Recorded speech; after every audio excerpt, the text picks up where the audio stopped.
Olá, meus irmãos, a paz do Mestre esteja com todos vocês, que Deus abençoe quem me ouve, que o Senhor possa vir falar conosco, sempre por intermédio da sua santa palavra, santa e poderosa. O texto hoje para nossa breve reflexão encontra-se ali no livro de Lucas, na verdade no livro de Atos dos Apóstolos, escrito pelo evangelista Lucas. Nós vamos ler a partir do capítulo 13, verso 48, diz assim: Quando ouviram isso, os gentios se alegraram e agradeceram ao Senhor por essa mensagem. E todos que haviam sido escolhidos para a vida eterna creram. Assim, a palavra do Senhor se espalhou por toda aquela região. E então os judeus, instigando as mulheres religiosas influentes e as autoridades da cidade, provocaram uma multidão contra Paulo e Barnabé e os expulsaram dali. Eles, porém, sacudiram o pó dos pés em sinal de reprovação e foram à cidade de Icônio. E os discípulos estavam cheios de alegria e do Espírito Santo. Glória a Deus. O livro de Atos dos Apóstolos, irmãos, ele revela a ação dos discípulos, a ponte que é feita entre o Evangelho anunciado por Jesus Cristo justamente aos discípulos e ao resto da humanidade. Uma mensagem de boas novas. E essa ponte, ela se dá por pessoas. Pessoas influenciam pessoas. Eu gosto muito de Hebreus capítulo 12. No verso primeiro eles falam assim: corramos com paciência a corrida que nos foi proposta, deixando para trás todo embaraço e todo pecado, porque estamos tão rodeado de nuvem de grandes, tão rodeado de grande nuvem de testemunhas.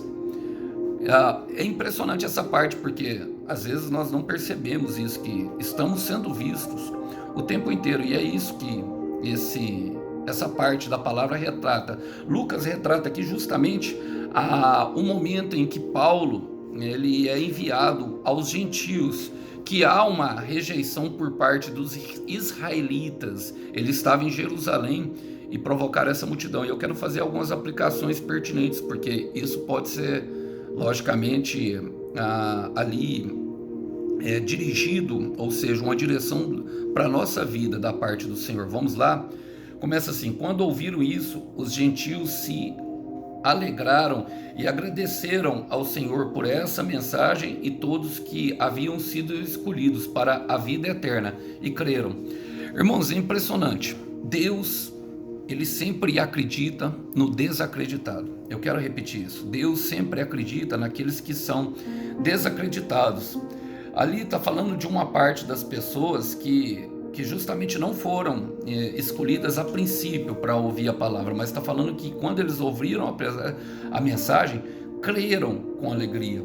E o que faz pessoas assim, meus irmãos, crerem? É justamente perceber que viveram uma mentira durante muito tempo, que andaram desenganados e desacreditados. Eu gosto de uma parte, eu quero começar lendo com vocês, Lucas capítulo 24, o versículo 13, 15 e 17 eu vou ler. Fala assim: naquele mesmo dia, 2 deles estavam de caminho para uma aldeia chamada Emaús, distante de Jerusalém, 70 estádios. Jerusalém sempre fala da vontade de Deus. Aqui nessa versão traz ali mais ou menos 70 estádios. Outras falam até o equivalente a 3 dias.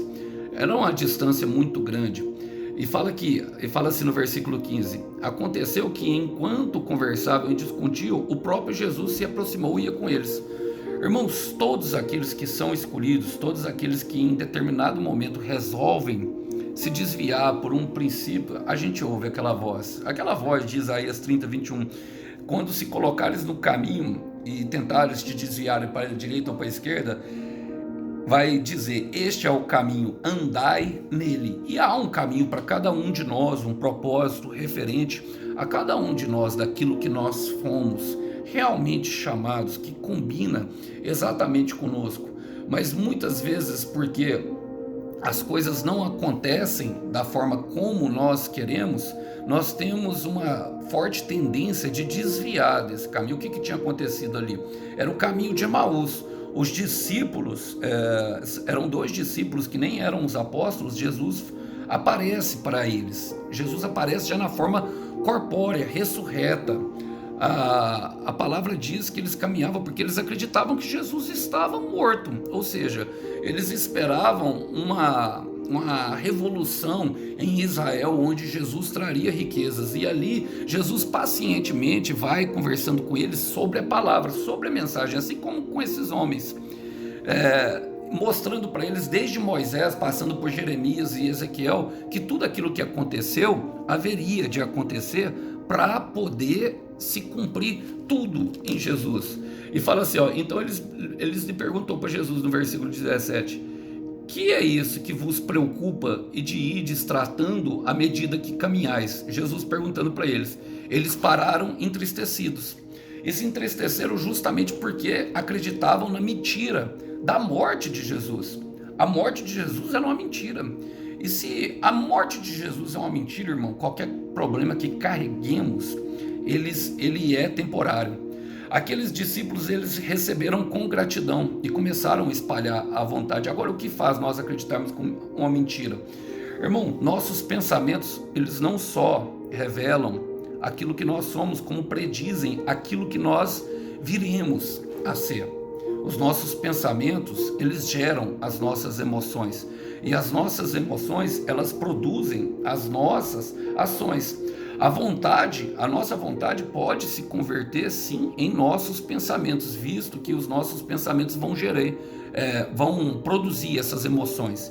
E assim logo se transformar na nossa vontade e transformar naquilo que nós somos.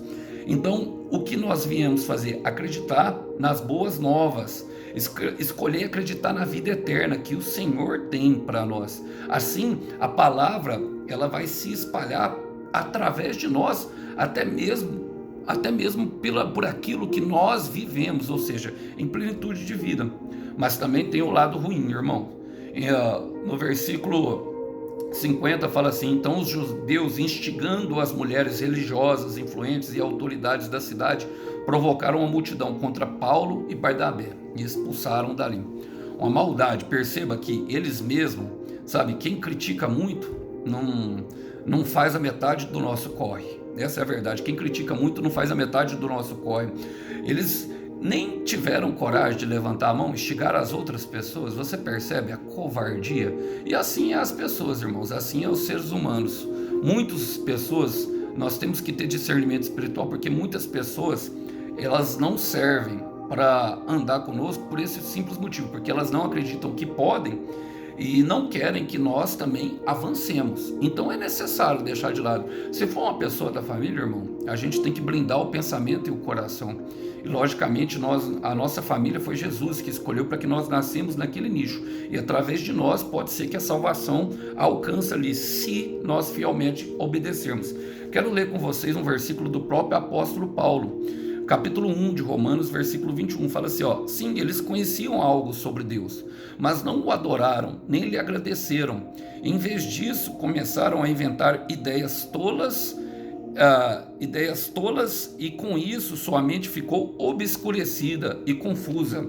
Irmãos, muitas vezes, quando não acredita, vai haver uma produção de pensamentos próprios, que Satanás tem o poder de dar um gás muito grande, e essas ideias se tornam, como o apóstolo Paulo fala, nossa mente fica obscurecida, ou seja, perturbada. Nós vamos ficar perturbados, começar a instigar, começar a querer, trazer violência para as pessoas que estão perto de nós, e se tornam tolas e confusas, ou seja, insensatas, irmãos. Tem um personagem do Antigo Testamento que eu gosto muito dele, vou falar para vocês dele, mostra justamente aquilo que é o reconhecimento de Deus e o que Deus reconhece.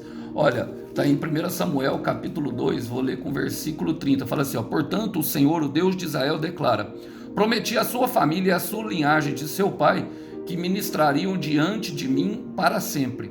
Mas agora o Senhor declara, longe de mim tal coisa, honrarei aqueles que me honram, mas aqueles que me desprezam serão tratados com desprezo. Eu gosto desse versículo, honrarei os que me honram, ou seja, tratarei com distinção aqueles que me tratam com distinção. Aqueles que não me desprezam serão desrespeitados, serão desprezados pela minha presença. Ou seja, o Senhor vira as costas. Ele está falando ali com o sacerdote Eli, que fazia parte do sacerdócio eterno. Os filhos deles, Tem muitos desses por aí hoje na igreja. Pegava as menininhas e levava para trás do altar. Praticavam até atos sexuais ilícitos em cima do altar de Deus. Deus avisou o pai deles, que era responsável, Eli, muitas vezes, até mesmo pelo menino Samuel.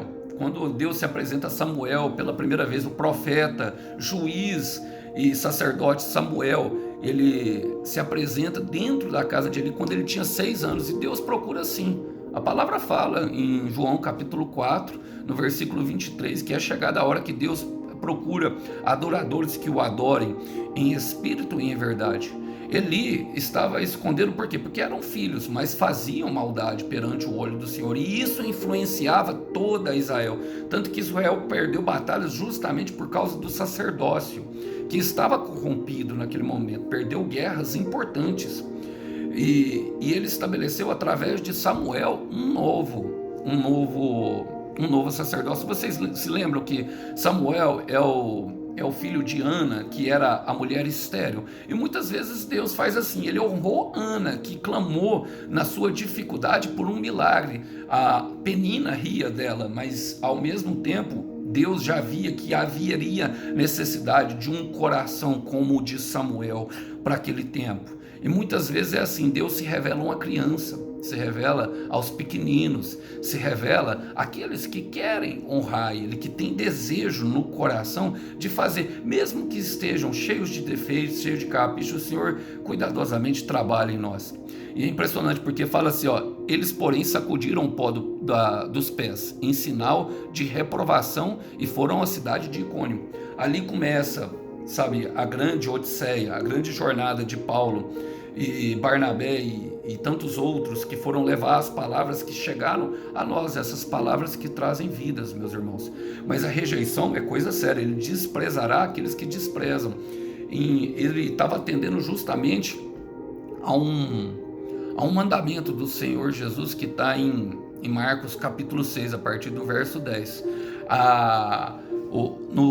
Em Lucas capítulo 9, no versículo 37, fala que quem recebe as crianças, e as crianças, os pequeninos, somos você, que não temos capacidade nenhuma, mas que o Espírito Santo vem através da sua misericórdia, mostrando a misericórdia de Deus e o amor bondoso dele, transformando todo o nosso ser para que nós venhamos a ser capacitados de carregar essa palavra, essa mensagem que é poderosa para salvar a nossa vida, a da nossa família e de toda uma geração através de nós. Eu sempre falo, Deus não, quando olha para nós, Ele não olha só para o Alisson, Ele olha para a família do Alisson, Ele olha para a vizinhança do Alisson, Ele olha para a cidade do Alisson, Ele olha para a cidade de Uberlândia, olha para a nação, para o Brasil, sabendo que um coração disposto, cheio do Espírito Santo, é capaz de influenciar gerações e deixando um legado para trás.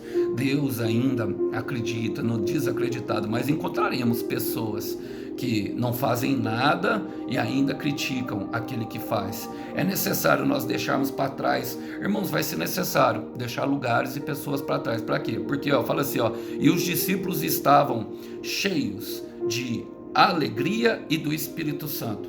Irmãos, o Espírito Santo e a alegria, elas sempre vão andar junto. É necessário, às vezes, nós deixarmos para trás algumas coisas para que isso se complete em nós, sabe? Eu sempre falo isso e é bom, meus irmãos, porque a alegria, como o ódio, ela é contagiante. Só que o amor, quando ele contagia, o amor, a palavra fala que ele não desiste, ele permanece.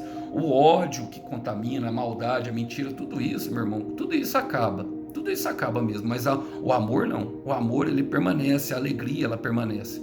Quero terminar com vocês com João, capítulo 15, no versículo, justamente ali, 11.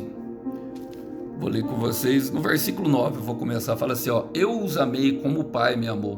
Permaneçam no meu amor. Quando vocês obedecem aos meus mandamentos, permanecem no meu amor. Assim como eu obedeço aos mandamentos do meu Pai e permaneço no amor dele. Eu lhe disse essas coisas para que fiquem repletos da minha alegria. Sim, sua alegria transbordará. O Senhor está explicando aqui para os discípulos como é a permanência na obediência. A obediência de Paulo naquele momento foi rejeitar alguns e partir. sabe? Deixar um lugar que estava fazendo mal para ele. Permaneceu no amor de Cristo, confiou. Aqueles homens queriam só a tradição, a lei judaica, viver pela aparência. Paulo se desvencilhou deles e partiu para aquilo que o Deus tinha para eles. E a alegria deles foi transbordante. E é essa alegria que transborda, meu irmão, que é capaz de salvar, minha irmã, aquela pessoa que você tem orado incessantemente. É a palavra implantada em teu coração. Então permaneça firme. O Senhor tem sim uma alegria, talvez os momentos seja de tristeza, mas haverá paz no meio do deserto, haverá paz no meio do dia mau, haverá paz no meio da solidão. Você encontrará paz e alegria transbordante que fluirá aos seus. Quero deixar aqui com vocês mais essa breve mensagem, lembrando que o Cordeiro tem sim a recompensa para o nosso sacrifício. Que Deus abençoe vocês. Tchau, tchau. Até uma próxima mensagem.